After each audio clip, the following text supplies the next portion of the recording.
Hello everyone, போட்டித் தேர்வுக்கு தயாராகி கொண்டிருக்கும் அனைவருக்கும் வாழ்த்துக்கள். போன வீடியோவில் மாநில அரசு சார்ந்த 25 கேள்விகள் பார்த்தோம். இந்த வீடியோவில் மாநில அரசு எவ்வாறு செயல்படுகிறது, அதில் இருக்கும் அமைப்புகள் என்னென்ன, நிர்வாகங்கள் என்னென்ன, யாரெல்லாம் அதில் ஈடுபடுறாங்க, அதோட நடவடிக்கைகள் என்னென்ன அப்படின்னு சொல்லிட்டு மாநில அரசோட செயல்பாடுகள் சார்ந்து ஒரு 50 வினாக்கள் பார்க்க போகிறோம் இந்த வீடியோவில். ஃபர்ஸ்ட் கொஸ்டின், மாவட்ட நீதிபதிகள் டேஷால் நியமிக்கப்படுகிறார்கள்? ஆளுநர். கீழ்கண்ட நிகழ்வுகளை வரிசைப்படுத்துக. 5 நிகழ்வுகள் கொடுத்துருக்குறாங்க. மசோதாவில் திருத்தங்கள் மேற்கொள்ளப்படுகின்றன. மசோதா மீது விவாதங்கள் நடைபெறுகின்றன. மசோதா நிறைவேறுகிறது. ஆளுநர் கையொப்பத்துடன் சட்டமாகிறது.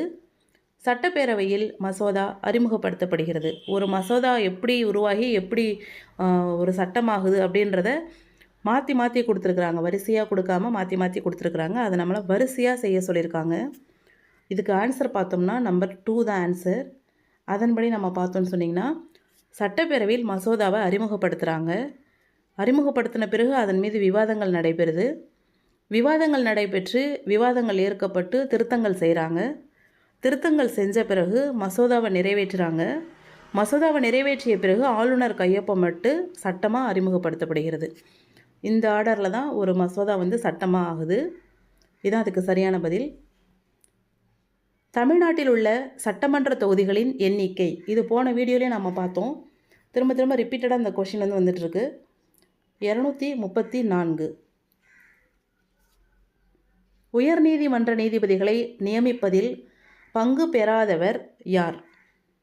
உயர்நீதிமன்றம்னாலே அது மாநிலத்துக்குள்ளே இருக்கிற அதிகபட்ச நீதி அமைப்பு. அதில் குடியரசுத் தலைவருக்கு வேலையே இருக்காது. அதனால் நியமிப்பதில் பங்கு பெறாதவர் யாருன்னா குடியரசுத் தலைவர் தான். பொறுத்துக அப்படின்னு சொல்லி திட்டங்கள் கொடுத்துருக்குறாங்க. ஒரு 5 திட்டங்கள். மதிய உணவு திட்டம், சதி ஒழிப்பு திட்டம், காலை உணவு திட்டம், சாரதா திட்டம், இந்து வாரிசு உரிமை சட்டம், அது மாதிரி கொடுத்துருக்குறாங்க. இதை நம்மளை பொறுத்து சொல்லி பக்கத்தில் ஆண்டுகளும் என்ன செஞ்சுருக்குறாங்க, கொடுத்துருக்குறாங்க. இதுக்கு சரியான பதில் அப்படின்னு பார்த்தோம்னா நம்பர் 3. இதுதான் சரியான பதில். நம்பர் 3 தான் சரியான பதில். அதன்படி பார்த்தோன்னா மதிய உணவு திட்டம் 1955, சதி ஒழிப்பு சட்டம் 1829, காலை உணவு திட்டம் 2022, சாரதா சட்டம் 1929, இந்து வாரிசுரிமை சட்டம் 1956. நாள்தோறும் இந்த வீடியோக்களை பார்க்கும்போது காதில் கேட்கும்போது நமக்கு மனசில் பதிஞ்சிரும். 6வது கேள்வி, உயர்நீதிமன்றமானது கீழ்கண்ட எதை கண்காணிக்க முடியாது? இராணுவ நீதிமன்றத்தை கண்காணிக்க முடியாது. அமைச்சரவையின் செயல்பாடுகளில் திருப்தி ஏற்படாவிட்டால் என்ன செய்யலாம் அப்படின்னு சொல்லி 4 ஆப்ஷன் கொடுத்துருக்குறாங்க. காவல் நிலையத்தில் புகார் செய்யலாம், தீர்ப்பாயங்களில் முறையிடலாம், தேர்தல் ஆணையத்தில் நிரூபித்து பதவி நீக்கம் செய்யலாம், சட்டமன்றத்தில் நம்பிக்கையில்லா தீர்மானம் இயற்றி நீக்கம் செய்யலாம். இதுக்கு ஆன்சர் 4வது ஆன்சர் தான், 4th ஒன்.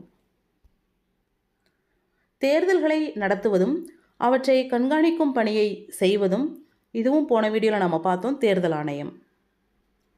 எந்த சட்டப்பிரிவு மாநிலத்தில் குடியரசுத் தலைவர் ஆட்சியை ஏற்படுத்துகிறது? சட்டப்பிரிவுகள் எல்லாமே ரொம்ப முக்கியம். 356வது சட்டப்பிரிவு தான் குடியரசுத் தலைவர் ஆட்சியை ஏற்படுத்துது. மாநில அமைச்சரவை குழுவின் தலைவர் யார்? இந்த வீடியோ போனதில், இந்த கொஷின் போனதில் பார்த்தோமா என்னன்னு தெரில. மாநில அமைச்சரவை குழுவின் தலைவர் முதலமைச்சர்.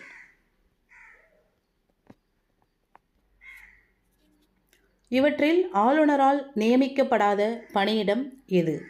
வட்டாட்சியர்.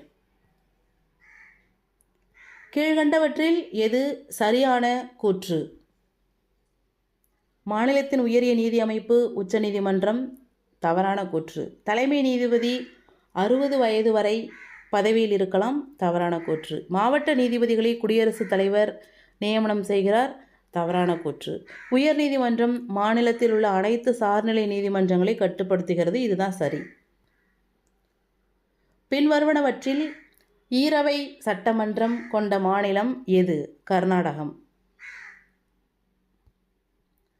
சட்டமன்றத்திற்கு தேர்ந்தெடுக்கப்பட்ட உறுப்பினர் ஆளும் கட்சியை சாராதவராக இருப்பின் எவ்வாறு அழைக்கப்படுவார்? எதிர்க்கட்சி உறுப்பினர். கீழ்கண்ட கூற்றுகளில் தவறானவற்றை தேர்ந்தெடுக்கவும். சட்டமன்றத்தில் உறுப்பினர்களின் கேள்விகளுக்கு அமைச்சர்கள் பதிலளிப்பர். மாநிலத்தில் உள்ள பல்கலைக்கழகங்களின் வேந்தராக முதல்வர் செயல்படுகிறார். ஒரு மாநிலத்தின் ஆளுநர் பிரதமரால் நியமிக்கப்படுகிறார். உயர்நீதிமன்ற நீதிபதிகள் ஓய்வு பெறும் வயது 62. இதில் தவறானது செகண்ட் ஒன். பல்கலைக்கழகங்களின் வேந்தர் ஆளுநர் தான், முதலமைச்சர் கிடையாது. தவறானது செகண்ட் ஒன்.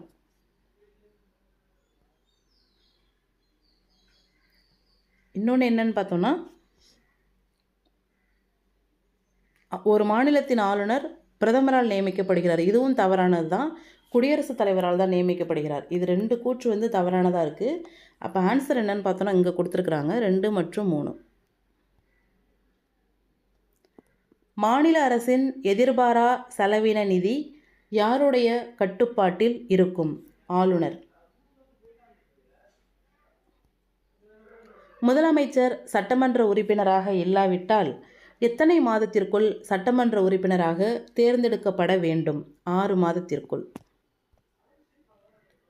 சட்டமன்ற கூட்டத்திற்கு தலைமை ஏற்பவர் யார்? சபாநாயகர். இவற்றில் எது முதலமைச்சரின் கடமை இல்லை? கடமை அன்று அப்படின்னா கடமை கிடையாது அப்படின்னு கேட்குறாங்க.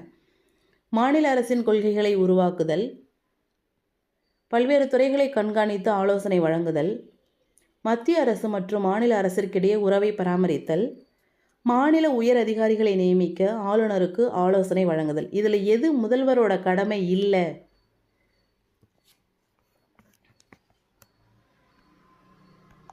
அப்படின்னு பார்த்தோம்னா, மத்திய அரசு மாநில அரசிற்கிடையே உறவை பராமரித்தல். இது முதல்வரோட கடமை இல்லை. கடமைகள் சரியா?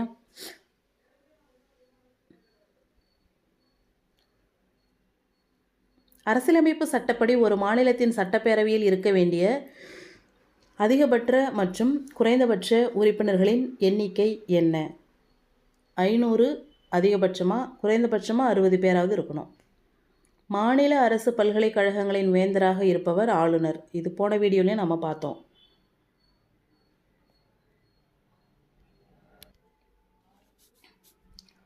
கீழ்கண்டவற்றில் எது தவறான கூற்று? மாநிலத்தின் சட்டமன்றம் அரசியலமைப்பை திருத்தும் சில நேர்வுகளில் பங்கெடுக்கிறது. உயர்நீதிமன்றம் வழக்குகள் பற்றிய பதிவேடுகளின் ஆதார சான்றாக உள்ள பதிவுறு நீதிமன்றமாக விளங்குகிறது. சட்டங்களை நடைமுறைப்படுத்துவது அமைச்சரவையின் பணியாகும். உயர்நீதிமன்றம் அமைச்சரவையின் மீது கட்டுப்பாட்டினை செலுத்துகிறது. 4th ஒன் தான் தவறான கூற்று. டேஷ் ஒப்புதலுக்கு பின்னரே பண மசோதா சட்டமன்றத்தில் கொண்டு வர முடியும்? ஆளுநர். இந்தியாவில் எத்தனை மாநிலங்களில் சட்டமன்ற மேலவை உள்ளது? 6 மாநிலங்களில். கீழ்கண்டவற்றில் எது தவறான கூற்று? மாநில நிர்வாகத்துறையின் உண்மையான தலைவர் முதலமைச்சர், மாநில அமைச்சரவையின் தலைவர் முதலமைச்சர், முதலமைச்சரின் பதவிக்காலம் 6 ஆண்டுகள், உயர்நீதிமன்ற நீதிபதிகள் தவறான நடத்தை திறமையின்மை காரணமாக நீக்கப்படலாம். இதில் எது தவறான கூற்று?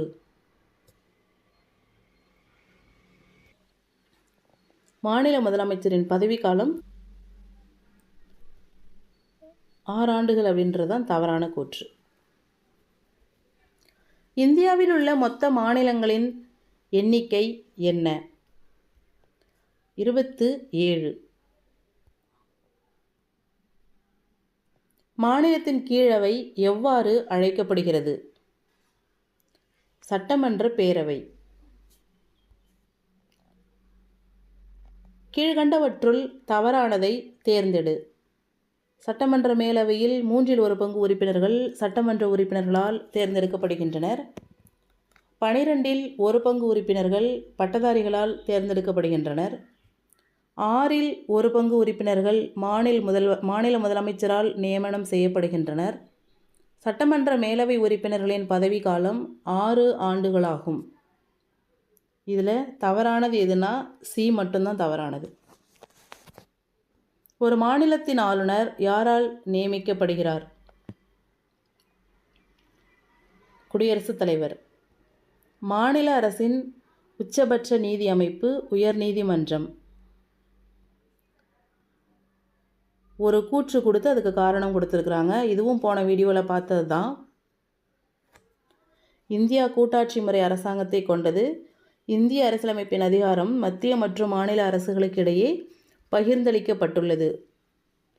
கூற்று சரி, காரணமும் சரி அப்படின்னு சொல்லி நம்ம போன வீடியோவில் பார்த்துருக்குறோம். அதான் இதுக்கு ஆன்சர்.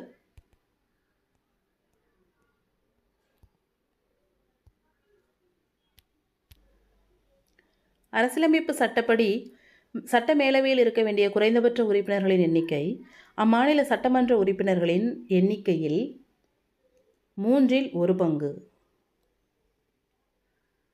கீழ்காணும் வாக்கியங்களில் தவறானதை தேர்ந்தெடு. சட்டமன்ற உறுப்பினர்கள் மக்களுடைய பிரதிநிதிகள் அல்லர். அதுவே தவறானது தான். ஆளுங்கட்சி சட்டமன்ற உறுப்பினர்களை சாராத அனைத்து அரசியல் கட்சியை சார்ந்த சட்டமன்ற உறுப்பினர்கள் எதிர்க்கட்சி உறுப்பினர்கள் எனப்படுவர். ஆமாம்.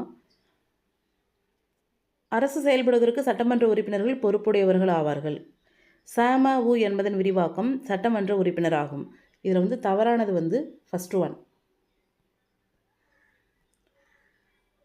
யூனியன் பிரதேசங்களின் தலைவர் 34 குடியரசுத் தலைவர். யூனியன் பிரதேசங்களின் தலைவர் குடியரசுத் தலைவர். திட்டங்கள் கொடுத்துருக்குறாங்க. அதை யார் கொண்டு வந்தது அப்படின்னு சொல்லிட்டு கேட்டிருக்கிறாங்க. மதிய உணவு திட்டம், சத்துணவு திட்டம், காலை உணவு திட்டம், கண்ணொளி காப்போம் திட்டம். இப்போ நம்ம எல்லாருக்குமே தெரியும் மதிய உணவு திட்டம் காமராசர்.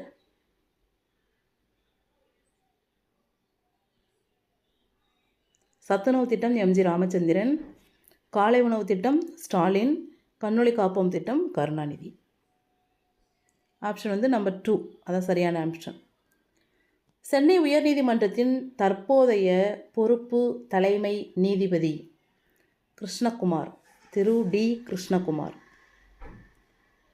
சட்டமன்ற உறுப்பினர்களால் தேர்ந்தெடுக்கப்படும் மேலவை உறுப்பினர்கள் டேஷ் பங்கு 1/3. சரியான கூற்றை தேர்ந்தெடுக்கவும். சரியான கூற்றுகளை தேர்ந்தெடுக்கவும். உச்சநீதிமன்றத்தின் நீதிபதி பின்வரும் தகுதிகளை கட்டாயம் கொண்டிருக்க வேண்டும். இந்திய குடிமகனாக இருக்க வேண்டும். இந்தியாவில் ஓராண்டு காலம் நீதித்துறை அலுவலராக பணியாற்றி இருக்க வேண்டும். 1 அல்லது அதற்கு மேற்பட்ட உயர்நீதிமன்றங்களில் வழக்குரைஞராக குறைந்தபட்சம் 10 ஆண்டுகள் அனுபவம் பெற்றிருக்க வேண்டும்.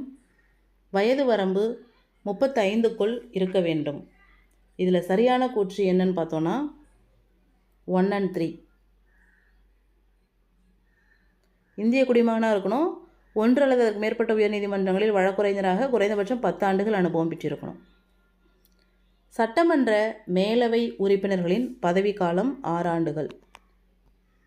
யாருடைய ஒப்புதலுடன் மாநில அரசின் வரவு செலவு திட்டம் சட்டப்பேரவையில் அறிமுகப்படுத்தப்படும்? இது போன வீடியோலையும் பார்த்தோம். ஆளுநர். கூட்டு குடும்ப சொத்தில் பெண்களுக்கு சொத்துரிமை வழங்குவதற்கான சட்டத்திருத்தம் தமிழகத்தில் முதலமைச்சர் திரு மு கருணாநிதி அவர்களால் கொண்டு வரப்பட்ட ஆண்டு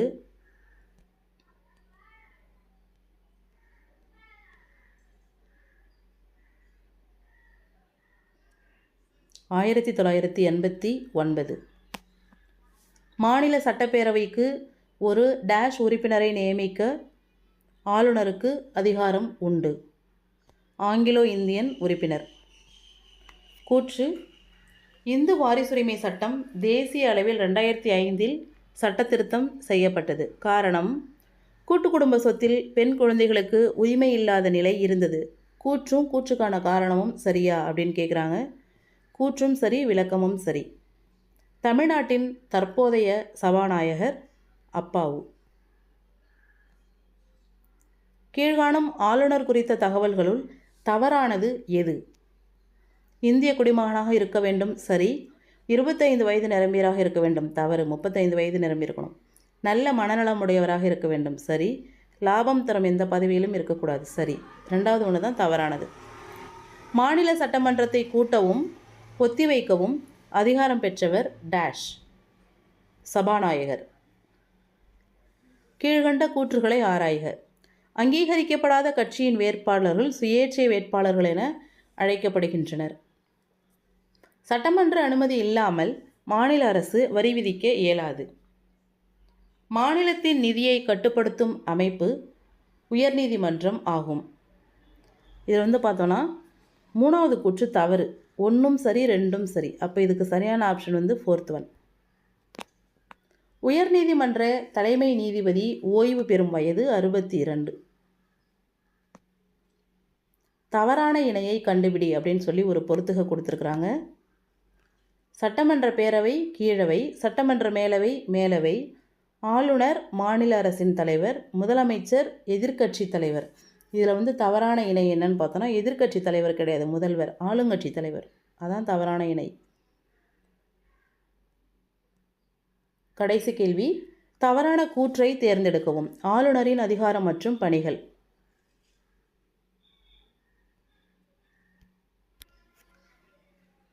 ஆளுநர் முதலமைச்சரையும் ஏனைய அமைச்சர்களையும் நியமிக்கிறார். மாநிலத்திலுள்ள பல்கலைக்கழகங்களின் வேந்தராக ஆளுநர் செயல்படுகிறார். சட்டமன்றத்திற்கு ஒரு ஆங்கிலோ இந்திய உறுப்பினரை நியமனம் செய்யும் அதிகாரத்தை பெற்றுள்ளார். மாநில சட்ட மேலவைக்கு பல துறைகளில் சிறப்பாக பங்காற்றிய அறிஞர்களில்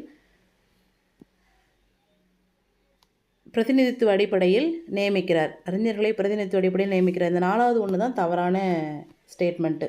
ஆளுநரின் அதிகாரம் மற்றும் பணிகளில் தவறானது அது. ஸோ இதில் ஒரு 50 கேள்விகள் நம்ம பார்த்துருக்கோம்.